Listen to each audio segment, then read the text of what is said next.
Miongoni mwa misingi ambayo itatunza ukaribu wako na imani yako kwa Allah subhanahu wa ta'ala ni msingi huu ambao wameuelezea baadhi ya wanachuoni kwamba wala yasuddunna kama tubla bihi min adh-dhunubi an luzumi babihi, wala yasikuzuie yale madhambi ambayo umetahiniwa, umejaribiwa kutokana na madhambi hayo, yasikuzuie kulazimiana na mlango wa Allah subhanahu wa ta'ala. Yani madhambi yako unayoyafanya aidha kwa siri au wazi yasikukatishe mahusiano yako na Allah. Labda ukaacha kuswali kwa sababu labda wewe ni mwizi, au ukaacha kuswali kwa sababu labda wewe unafanya biashara haramu, au ukaacha kufunga, au ukaacha kufanya ibada mbalimbali, ukaacha kwenda umra, ukaacha kwenda haji, kisa tu wewe una madhambi fulani.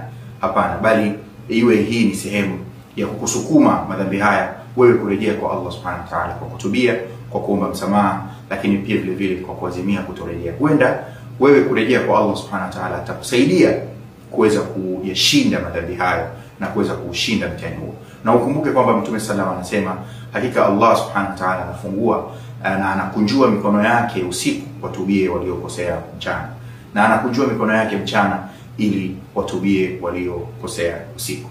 Kwa hiyo tusikate tamaa na rehema za Allah.